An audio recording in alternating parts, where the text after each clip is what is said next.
बिस्मिल्लाहिर्रहमानिर्रहीम। अस्सलाम वालेकुम नाज़रीन, आप देख रहे हैं प्रोग्राम फ़ैज़ आम और मैं हूं आपका मेज़बान सैयद साकिब हुसैन शाह। नाज़रीन मोहतरम, हम लोग कुछ दिनों से फ़राज साहब के साथ वजूद पर बात कर रहे हैं। इसके लिए फ़राज साहब हमारे साथ स्टूडियो में मौजूद हैं, इनसे मिलते हैं और बात करते हैं। अस्सलाम वालेकुम फ़राज साहब। जी वालेकुम सलाम। फ़राज साहब, काफ़ी दिनों से वजूद पे गुफ्तगू हो रही है। जी जी, जैसा आपने माशाल्लाह फरमाया कि वजूद पर तफसीली गुफ्तगू का जो मज़र है, जो हमारा मौक़िफ़ है, या आप इस वजह से बात कर रहे हैं कि आप अल्लाह की कुदरत के बारे में बात करना चाहते हैं। तो आप ये भी ज़ाहिर कीजिए, ये भी बताइए कि वजूद पे इतनी तफसीली गुफ्तगू की वजह क्या है। और दूसरे नंबर पे मुझे ये बताइए, मैं आपसे ये जानना चाहता हूँ कि वजूद पर अगर हम लोग देखते हैं तो सारी दुनिया ने वजूद पे ही काम किया है। जो दाखिली वजूद है उसके बारे में किसी ने बात नहीं की। जैसा कि आम तौर पे इसको समझने के लिए मैं थोड़ा सा बयान करता हूँ कि इंसानी वजूद जो है ये इसके दो मुख्तलिफ तरह के वजूद होते हैं। एक दाखिली वजूद है और एक ज़ाहिरी वजूद है। जी, ज़ाहिरी वजूद के लिए तो हम लोग हर वक्त कोशिश कर रहे हैं, काम कर रहे हैं, और इसको बनाने संवारने के लिए हम लोगों ने ज़मीन और आसमान के कलाबे जो हैं वो यकजा कर दिए। जी जी, लेकिन इंसान के अंदरूनी वजूद के लिए हम लोगों ने क्या किया? ये जो वजूद है ये तो फ़ना हो जाएगा, तो इस वजूद के फ़ना होने के बाद जो इसके अंदरूनी वजूद है, जिसे आपने माशाल्लाह यहाँ पे रूह के बारे में लिखा, जी जी, तो इन दोनों की क्या अहमियत है, किस पे ज़्यादा काम किया जाना चाहिए, और अल्लाह रब्बुल इज़्ज़त की वुस्सत और शान जो है इससे आप कैसे रिलेट करते हैं? जी शाह साहब, असल बात यह है कि जो हमने 3-4 प्रोग्राम सिर्फ वजूद के ऊपर किया है ना जी, ये कुर्रा अर्ज़ जिस पे हम रहते हैं, इस में अगर वजूद ना होता तो फिर ज़िंदगी ना होती, फिर इंसान ना होता, फिर हैवान ना होता। तो लिहाजा आप जितनी ज़्यादा गुफ्तगू कर सकते हैं वजूद पर वो करें, और नाजरीन भी इस बात पर गौर करें कि इस वजूद को, जैसे मैंने पिछले प्रोग्राम में अर्ज़ किया कि एक आप देखते हैं ना, एक कोई बुत बना है, एक मिट्टी से अल्लाह ताला ने वजूद बनाया है। मिट्टी से अल्लाह पाक ने जो वजूद बनाया है वो आपके तख़य्युल में या मेरे तख़य्युल में, वो मिट्टी से जो वजूद बना है उसके अंदर वो सारे अज़्ज़ा और सारे लवाज़मात मौजूद थे जब अल्लाह ने इसको अपने हाथ से तख्लीक किया। ये सारे लवाज़मात मौजूद नहीं थे। ये सारे लवाज़मात जो अल्लाह ताला ने इस वजूद के अंदर दाखिल किए, वही अल्लाह ताला की कुदरत की वुसअत है। बहुत खूब। और इंसान, अब यहाँ पे मैं एक बात करता हूँ कि इंसान के वजूद के अंदर अरबों खरबों अल्लाह ताला ने कमालात रखे। बहुत खूब। जैसे मैंने दिमाग की वुसअत के बारे में पिछले प्रोग्राम में कहा, जैसे खून की रगों के बारे में मैंने आपसे अर्ज़ किया, जैसे ज़ैके, जैसे भूख, जैसे प्यास, जैसे सोच, सुनना, देखना, और फिर अल्लाह ताला ने इसके वजूद में इतना कुछ डालने के बाद फिर रूह डाली है। ऐसा मुमकिन नहीं है। मतलब है, मैं किसी किताबी हवाले से बात नहीं कर रहा, अपने तख़य्युल के हवाले से बात कर रहा हूँ कि ऐसा मुमकिन नहीं है कि इसके अंदर ये सारा कुछ डाला ना जाए और वजूद में रूह डाल दी जाए। बहुत खूब। ऐसा लगता है आपको? ऐसा मुमकिन नहीं है। और जब आप ये सारी चीज़ें इंसान के वजूद में अल्लाह के डालने का सोचेंगे तो फिर आपको पता लगेगा कि तुम अपने रब की कौन कौन सी नियामत को जुठलाओगे। बहुत खूब, बहुत खूब। हम तो सिर्फ यही समझ रहे हैं ना कि सेब है, आलू बुखारे है, रोटी है, ये है, वो है, फ्रूट है, सब्जियाँ, हम तो इसी को नियामत समझ रहे हैं। हमने तो कभी ये सोचा ही नहीं कि जो हमारी आँख है 6x6 है, हमारा कान जो है इस तरह है, हमारी भूख जो इस तरह है, हमारी सोच इस तरह है। तो ये अल्लाह की वो नियामतें हैं जो अल्लाह ताला ने उस स्ट्रक्चर जिसको आप बिल्कुल ऐसे बुत की शक्ल का अल्लाह ताला ने तराशा, उसको बनाया। अपने हाथों से, फिर जिक्र है कुरान पाक में और हदीसों में कि अल्लाह ताला ने अपने हाथ से आदम अलैहिस्सलाम के वजूद को तख्लीक किया। और फिर ये मैंने ये भी अर्ज़ कर दिया कि ये तख्लीक जो है ये 40 साल ये बुत पड़ा रहा, खड़ा है या लेटा है, कहाँ है, इसमें रूह 40 साल बाद दाखिल की गई, ये भी तफसीरों के अंदर आता है। अब अल्लाह ताला की हाकमियत को तस्लीम करने के लिए और अल्लाह ताला की बड़ाई को तस्लीम करने के लिए आपने ये बात सोचनी है कि अल्लाह ताला ने इस वजूद के अंदर क्या कुछ डाला। ठीक है जी। तो कभी कभी मैं सोचता हूँ कि आदम अलैहिस्सलाम का वजूद चूँकि किसी रहम के अंदर तख्लीक नहीं हुआ, इंसान का वजूद, ये बात भी कभी किसी तहरीरी उस पर नहीं आई होगी, आदम अलैहिस्सलाम का वजूद चूँकि किसी रहम के अंदर तख्लीक नहीं हुआ तो अल्लाह पाक ने हाथ से तख्लीक किया। तो मैं सोचता हूँ कि मैंने एक बुत देखा हिंदुओं की एक फिल्म में, तो उसके सारा वजूद बना हुआ था, तो उसकी नाफ भी बनी हुई थी जी। तो नाफ है वो ग्रोथ जो माँ के रहम के अंदर बच्चे को दी जाती है। ये वो जो नाड़ू है, वो जो वो नाफ है, उससे वो सारा उसके अंदर खून का सिस्टम है और सारा। और या तो भूख का तो मुझे पता नहीं, भूख इंसान को माँ के रहम में नहीं लगती, चूँकि माँ का रहम जो है वो जन्नत के मुतबादिल है। उसकी तफसीर जब हम जाएंगे इंसान की आम पैदा होने की, तो फिर उस पर गुफ्तगू करेंगे। तो आदम अलैहिस्सलाम के वजूद में वो सारी खूबियाँ अल्लाह ताला ने डाल दी जिसको आज सदियों से बयान लोग कर रहे हैं और नहीं कर सके। ठीक है जी। और ये भी थोड़ा सा आप जान लीजिए, जब आदम अलैहिस्सलाम के वजूद को तख्लीक किया गया तो कुछ किताबों में और कुछ जगहों पे ये मिलता है कि उस वक्त जिन्नात को तख्लीक हुए सिर्फ 2000 साल हुए थे जी। 2000 साल वल्लाह आलम। ये तो तहरीरें बातें मिलती जुलती हैं, फिर मैंने वहाँ से पढ़ लिया, आपने वहाँ से पढ़ लिया, हमने वहाँ से सीख लिया, ये कर लिया। लेकिन हम शाह साहब, साकिब साहब, हम जो गुफ्तगू कर रहे हैं ना, ये कुछ तहरीरी गुफ्तगू नहीं है। हम मतलब आप कहते हैं ना जी कि यार अल्लाह की कुदरत का को शुक्र तो अदा करो। तो अल्लाह ताला की कुदरत का मैं तो अपने दिमाग में सोच सोच के कि वाह मेरे मौला, तूने मुझे ऐसे बनाया, आदम अलैहिस्सलाम को ऐसे बनाया, ये तख्लीक है। हम तो बाद में तख्लीक हुए ना। तो आदम अलैहिस्सलाम की तख्लीक जो है वो अल्लाह की कुदरत का वो शाहकार है जिसमें अल्लाह कहता है मैं अपना नाइब बनाने वाला हूँ, मैं अपना खलीफा बनाने वाला हूँ। और मतलब ये अल्लाह ताला को पहले से ही, अल्लाह तो पहले से हर चीज़ को जानता है। तो बाज़ औक़ात ये भी कहते हैं ना कि आदम अलैहिस्सलाम और अम्मा हव्वा को इब्लीस ने जन्नत से निकलवाया। तो मैं उसमें एक बात ये भी सोचता हूँ कि बेशक इब्लीस ने निकलवाया, लेकिन अल्लाह इस बात को पहले से जानता था। अल्लाह तो है ही कबल वक्त जानने वाला है ना। फ़राइज़ साहब, इंसानी वजूद के अंदर अल्लाह ताला ने जो इतने डिफरेंट हज़ारों जो निज़ाम रखे और इन निज़ाम को यकजा किया, और एक निज़ाम जो है वो दूसरे निज़ाम को सपोर्ट भी कर रहा है, सारे मिल के इस निज़ाम को चला रहे हैं, और इंसानी वजूद इन निज़ामों की मौजूदगी के वजह से ही वर्किंग करता है।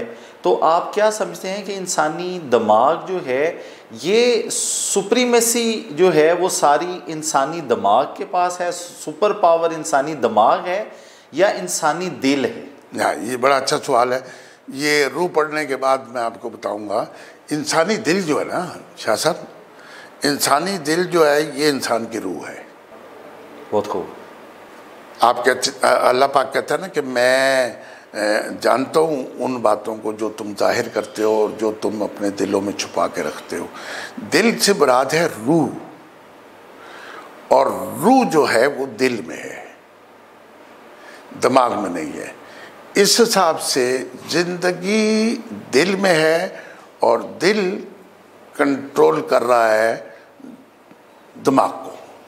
दिमाग सोच का मालिक है, दिमाग इंसानी ज़िंदगी के गिरदोनुमा में और ज़िंदगी गुजारने के उसमें उसका अमल दखल है। लेकिन मतलब दो लफ्ज़ों की एक बात है, दिल रूह है, दिल रूह है, बाकी सारा दिमाग और सारा जिस्म जो रूह के ताबे है।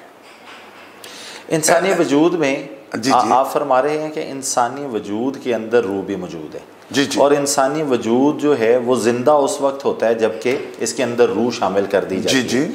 अब इस बात का इदराक क्या है कि रूह ज़्यादा इम्पोर्टेंट है या वजूद ज़्यादा इम्पोर्टेंट है, या ये दोनों ज़्यादा इम्पोर्टेंट है? नहीं शाह साहब, ये सवाल जो है ना, ये आगे चल के है, इसलिए इन दोनों की अहमियत जो है वो लाज़िम व मलज़ूम है। आप ये कह रहे हैं कि नहीं, रूह अगर और वजूद नहीं, अगर रूह अलग कर दी जाए तो वजूद की कोई अहमियत नहीं है, और वजूद को अलग कर दिया जाए तो रूह की अहमियत तो होगी, इसलिए क्योंकि रूह अल्लाह के पास चली जाएगी। तो जो चीज़ अल्लाह के पास चली जाएगी वो काबिल एहतराम और होगी और उसकी अहमियत होगी। वजूद तो जो मट्टी से बना और मट्टी में चला गया, ठीक है जी। और इसका सारा जितना सिलसिला है इन दोनों के मिलाप की वजह से। अच्छा, अब हम आदम अलैहिस्सलाम के वजूद के ये सारा तामीर हो गया और सारा इसमें सारी चीज़ें अल्लाह पाक ने डाल दी और सारे निज़ाम दे दिए। फिर अल्लाह पाक ने इसके दिमाग में एक ख्वाहिश डाली, फिर अल्लाह पाक ने इसके दिमाग में एक लालच डाली, फिर अल्लाह पाक ने इसके दिमाग में एक हिरस डाली, फिर अल्लाह पाक ने इसके दिमाग में सोच डाली, फिर अल्लाह पाक ने इसके दिमाग में तख़य्युल डाला, फिर अल्लाह पाक ने इस दिमाग में इंसान के ज़िंदा रहने की तमाम तर जुस्तजू डाली। फिर अल्लाह पाक ने इंसान को इस दुनिया में बड़ा फ़िलासफ़र, बड़ा अक्लमंद, बड़ा दाना, बड़ा सोच वाला, और फिर अल्लाह पाक ने इस दिमाग को यादाश्त की वो क़ुव्वत बख्शी जिसके अंदर आप, यानी एक मिसाल है कि इतनी बड़ी किताब है कुरान शरीफ, इतनी बड़ी किताब है जिसके इतने ज़्यादा सफ़ात हैं, 114 उसके अंदर सूरतें हैं, 6666 आयतें हैं और हरफ हैं, और उन हरूफ को इस दिमाग का वो खुलिया याद करता है। बहुत खूब, बहुत खूब। वो खुलिया क्या है? वो यादाश्त का खुलिया है। वो भी अल्लाह पाक ने इंसान को अता किया कि तू, मतलब इससे बड़ी तो यादाश्त की कोई चीज़ नहीं है ना, कि आपने सारा कुरान हिफ़्ज़ कर लिया और कहाँ रखा? दिमाग के एक खुलिये में रखा। उसमें आप पहली, दूसरी, तीसरी, चौथी, पाँचवीं, 10वीं जमात तक, फिर उसके बाद कॉलेज और यूनिवर्सिटियों की और सारे डिग्री हैं उस यादाश्त में जमा कर लेते हैं। और जब आपको ज़रूरत पड़ती है कि मैंने एमए में फ़लाँ सब्जेक्ट में क्या पढ़ा था, और आप उस खुलिये में जाते हैं, उस खाने को खोलते हैं, उसके अंदर भी कितनी वसअत है, उसको खोल के उसमें से फ़लानी बात निकालते हैं। और जब आप कुरान शरीफ पढ़ते हैं, तराबियाँ पढ़ाते हैं, ये कुरान शरीफ को याद करते हैं, तो आप उस खुलिये को उस जगह से खोलते हैं जहाँ कुरान पाक मौजूद है, या फिर हाफ़िज़े की और बहुत सारी बातें मौजूद हैं। और अल्लाह ताला ने ये सारी बातें आदम अलैहिस्सलाम के वजूद में डाली।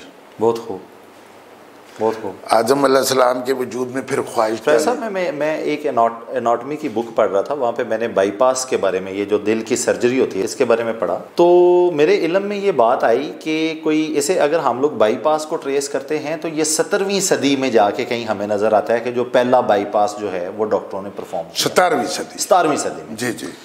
अब हुआ ये कि बाईपास इन्होंने किया, तो बाईपास करते हुए जो वेन्स वगैरह जो कि नई हमें चाहिए थी, डॉक्टर्स को चाहिए थी, तो अल्लाह ताला की ज़ात ने इंसान की टांग के अंदर वो पहले से एक्स्ट्रा वेन्स जो हैं, वो हज़ारों लाखों करोड़ों साल पहले जब इंसान आया तो वो वहाँ पे उनकी मौजूदगी ट्रेस की जा सकती है।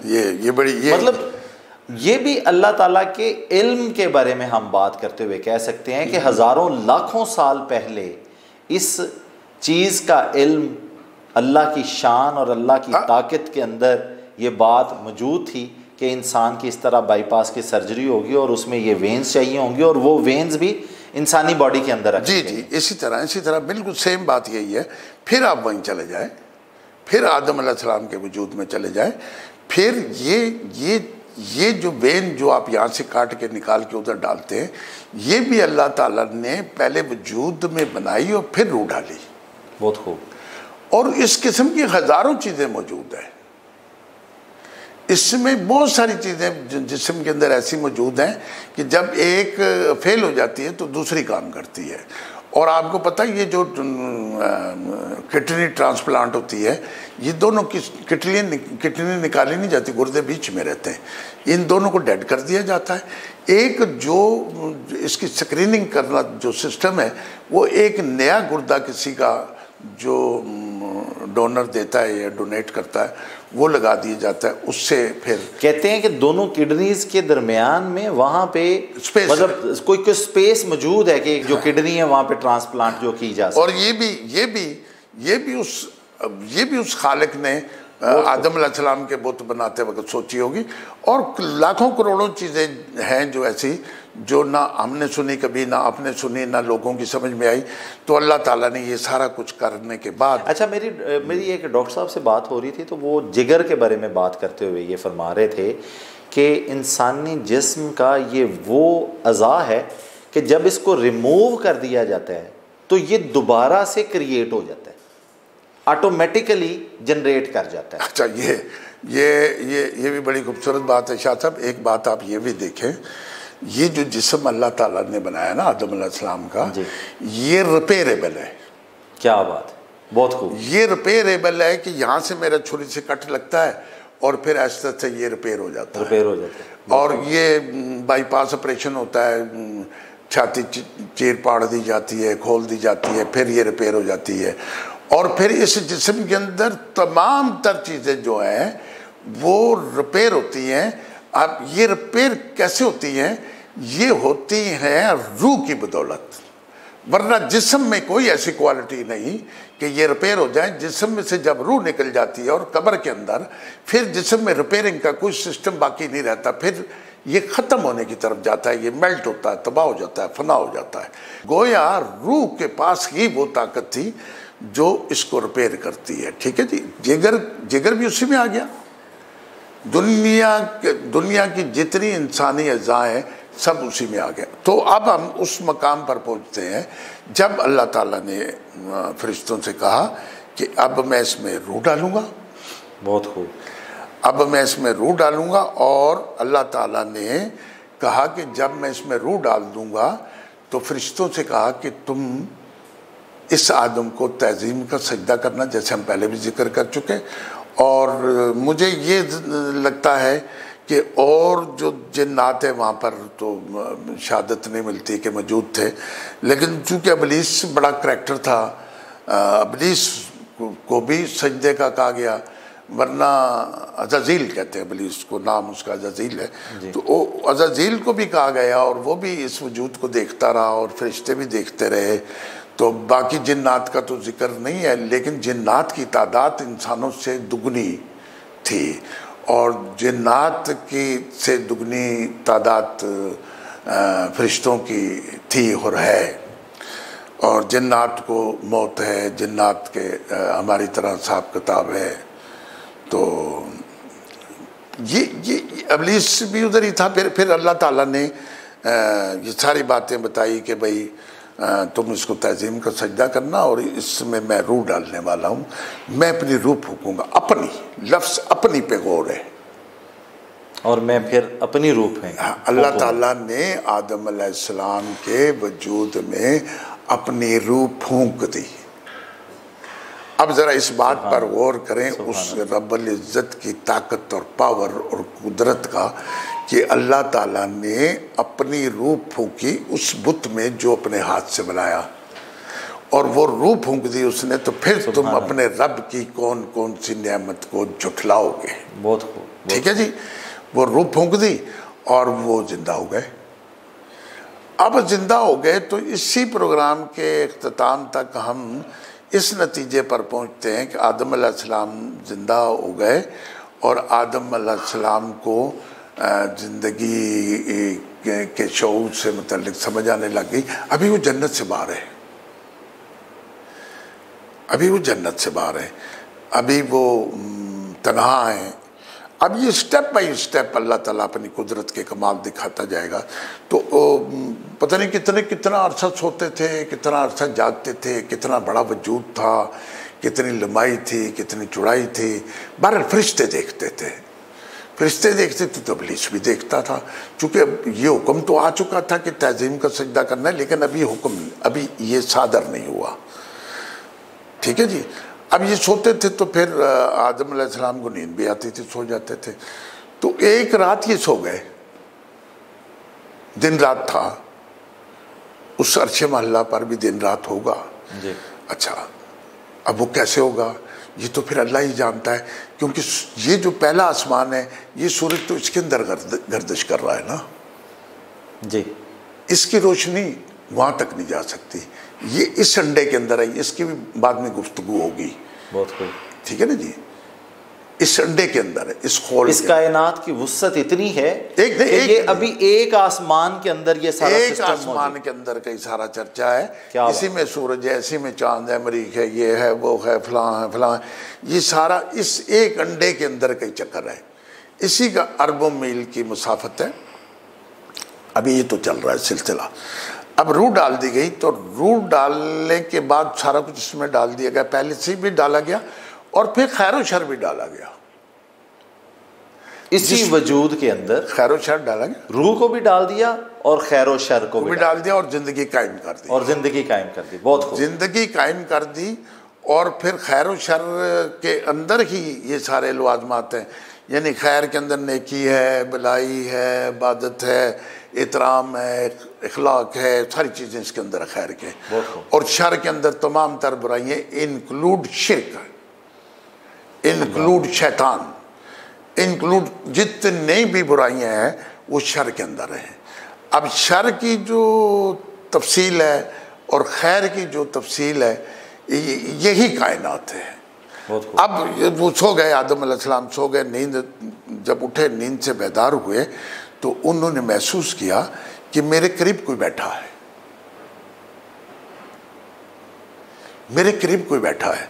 तो आदम अलैहिस्सलाम सो रहे थे तो अल्लाह पाक ने बाएं जानब से आखिरी जो पसली की हड्डी है, टेढ़ी है, तो ख़वातीन से माजरत के साथ वो लिखा जाता है कि चूँकि ये सबसे टेढ़ी हड्डी से तख्लीक हुई औरत, तो वो चूँकि टेढ़ी है, कुरान में भी है कि इससे नरमी से रखी जाए, इससे नरमी से ज़िंदगी गुजारी जाए, चूँकि ये उस टेढ़ी पसली से बनी है।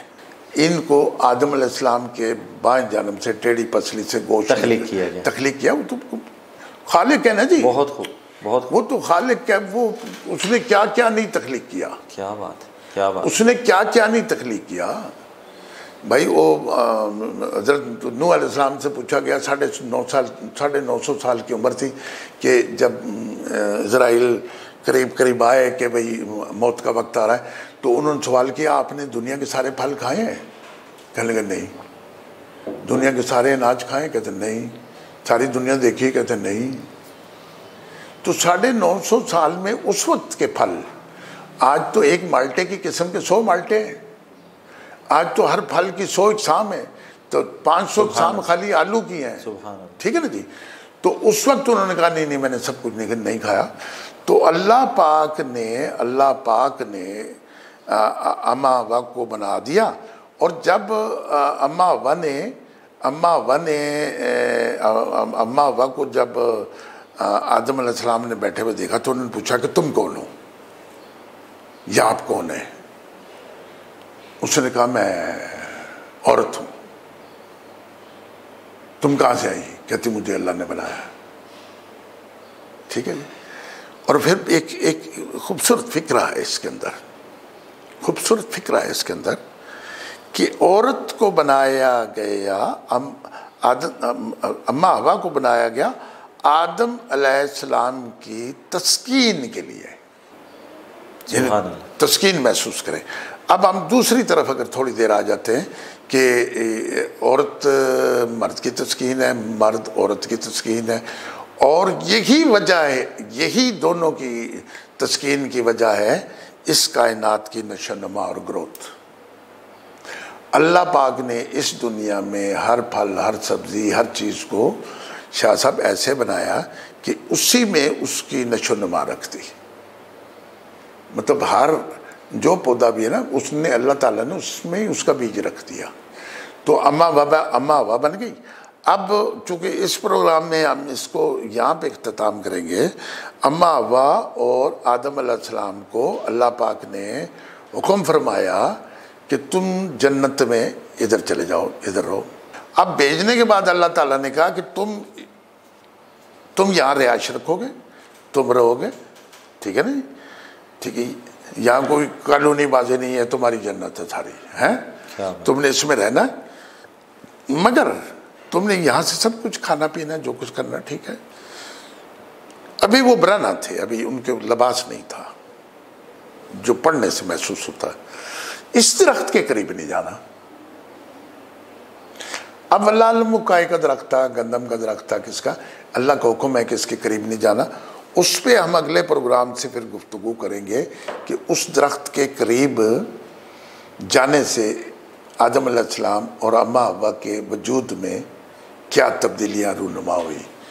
तो फिर अब रूह के दाखिल होने के बाद फिर वो सारे मंज़र, फिर सजदा तज़ीम और ये और वो, फिर आदम अलैहिस्सलाम को ज़मीन पर उतारना, और फिर ये सारा किस्सा बाद में करेंगे। यहाँ तक वो जन्नत में दोनों एक दूसरे के, अल्लाह ताला ने कह दिया तुम एक दूसरे के लिए हो, यानी अल्लाह ताला की ये तो यानी अल्लाह ताला की किस किस नियामत को जुटलाओगे। अल्लाह ताला की क्या ये नियामत कम है कि नर और मादा को अल्लाह ताला ने बनाया हर जगह। और दरख्त जो है, दरख्त जो है, इसमें भी एक मादा है, एक नर है। यानी नर और मादा की तख्लीक के ऊपर आप करोड़ों साल बात करते रहे तो आपकी बात, अगर आपके पास नॉलेज है, इल्म है, तो बात ख़त्म नहीं हो सकती। तो उस अल्लाह पाक की ज़ात की बड़ाई की तारीफ़ का कौन सा हम तरीका अख्तियार करें, कौन सी जगह से हम ढूंढें। अब ये जन्नत में चले गए। फ़राइद साहब, इंसानी वजूद को बनाने के बाद इसमें रूह फूंकी गई, इसके अंदर खैर व शर रखा गया और ज़िंदगी को कायम कर दिया गया, ठीक है, और इंसान को इख्तियार दे दिया गया, ठीक है। अब मैं आपसे जानना चाहता हूं कि इख्तियार जो है वो नेकी करने का इख्तियार है, नहीं दोनों का, और शर, क्या शर इतना मजबूत है, इतना स्ट्रॉन्ग है, इतना ताकतवर है कि खुद ऑटोमेटिकली इंसान के ऊपर कब्ज़ा कर लेता है और शैतान अपनी मर्ज़ी से इंसान से मुख्तलिफ गलत काम करवा सकता है? क्या इंसान के अंदर जो इख्तियार दिया गया, जो इंसान को ताकत दी गई, इंसान उससे इस बात को कंट्रोल नहीं कर सकता कि वो शर ना करे और खैर करे? अच्छा साहब, ये आपने एक जो इख्तियार का लफ्ज़ इस्तेमाल किया ना जी, असल में यही इंसानी वजूद का सबसे बड़ा टूल है, सबसे बड़ा जो इसका औज़ार है ना, वो इख्तियार है। अब जो इंसान का वजूद बना है, इंसान को जो वजूद बना है, इसमें इसको एक बात को समझ लेना बड़ा ज़रूरी है कि ये इंसान इस ज़मीन पे, इस कुर्रा अर्ज़ पे एक मुख्तसर से पीरियड के लिए आता है। यहाँ इंसान की हज़ारों साल जीने की अल्लाह ने इंसान को ताकत नहीं दी। फिर इसके अंदर ये सारा कुछ डाल दिया गया जिसमें खैर और शर सबसे बड़ी चीज़ है। और मैं तो कभी कभी इब्लीस के बारे में भी सोचता हूँ कि इब्लीस जो है ना, जो विलन है, विलन, वो भी अल्लाह ताला ने इसलिए इसको बनाया कि हमारी आजमाइश कैसे होती है। अगर हमारे अंदर शर ना होता, तो हमारे साथ इब्लीस चिपका हुआ ना होता, तो हमारी आजमाइश कैसे होती है, ठीक है ना जी। तो फरिश्तों की तो आजमाइश है ही नहीं ना, उनको तो शर उनमें है ही नहीं, उनमें डाला ही नहीं गया जी। तो इंसान में शर, खैर और शर डाल के इंसान को आजमाया गया। और इस ज़मीन पर आपके पास करोड़ों बुराइयाँ हैं, करोड़ों अच्छाइयाँ हैं। बहुत खूब। और यही आपका इम्तिहान है, यही आपका पेपर है, यही आपका पर्चा है। ये बाकी तो हम आए ना ज़मीन पे, हम जब ज़मीन पे आए तो हमें ज़मीन की ख्वाहिशात का पता लगा, हमें ये पता लगा कि हमारे पास बहुत सारी ज़मीन हो, मकान हो, पैसे हो, ये भी मेरा हो, वो भी मेरा हो, वो भी मेरा हो, ये किसी का नहीं। अरबों खरबों इंसान अगर आप जाके कब्रिस्तानों में देख ले, उनकी कोई ख्वाहिश नहीं, वो इस दुनिया में ज़िंदगी गुजार के हमारी तरह चले गए। उनके साथ कुछ भी नहीं गया, ना उनके पास कोई खजाना है, ना ज़मीन है, ना ही आदम अलैहिस्सलाम को ये कहा गया है कि तुम्हें जिस ज़मीन पर उतारा जा रहा है, इस ज़मीन के तुम मालिक हो, ये नहीं कहा गया। हालांकि सारी ज़मीन खाली थी, ये दो ही थे ना, वो दूर दूर थे, कितना डिस्टेंस था। उस वक्त ये नहीं कहा गया कि इस ज़मीन सारी के तुम मालिक हो, तुम जो चाहो करो। ना ही उनकी ख्वाहिश थी कि यहाँ पे हम ये कर लें, वो कर लें, वो कर लें। और आदम अलैहिस्सलाम की वफ़ात तक इस दुनिया की आबादी कुल 40,000 लोग थे, और ये सारे आदम अलैहिस्सलाम की औलाद में से थे और बिखरे में से। कितने थे? 40,000 के करीब ये सारे थे। बहुत खूब, ठीक है ना जी। और ये अगर इंसानी तारीख को अगर पढ़ा जाए तो ये किस्सा सारा 14,500-14,000 साल का है। ठीक हो गया जी। अब हम अगले प्रोग्राम में वो तज़ीम के सजदे से शुरू करेंगे इंशाअल्लाह ताला। चूँकि वक्त की बड़ी पाबंदी होती है और इंसान ने बड़ा कुछ करना होता है, तो मैं नाजरीन से कहूँगा हम जितनी बातें करते हैं उनमें से कोई बात अगर आपको समझ आ जाए, और वैसे भी आपको अल्लाह ताला के आगे सजदा करने के लिए क्या ये काफ़ी नहीं है कि आपको अल्लाह ताला ने बनाया कैसे? बहुत खूब। दुनिया की बातें, दुनिया के सारे, क्या बात, दुनिया के सारे सिलसिले तो बात की बात है। ठीक है जी। क्या ये नहीं काफ़ी कि बनाया कैसे है? बहुत खूब। इसमें ये एतराज़ तो आप नहीं कर सकते कि हमें थोड़ी देर के लिए बनाया, हम तो इस दुनिया से चले जाएंगे। बस ठीक है, जितनी देर के लिए बनाया, जो कुछ हमें अता किया, उसका तो हम शुक्रिया अदा करें। जी फैज़ साहब, हमारे पास प्रोग्राम के वक्त का दौरानिया काफ़ी मुख्तसर होता है। हम लोग आपके शुक्रगुजार हैं, आप अपने कीमती वक्त से हमारे लिए वक्त निकालते हैं। नाज़रीन मोहतरम, आपके बड़े शुक्रगुजार हैं कि आप अपने कीमती वक्त से वक्त निकालते हैं और हमारे प्रोग्राम को सुनते हैं। अपने मेज़बान को इजाज़त दीजिए। अल्लाह निगहबान।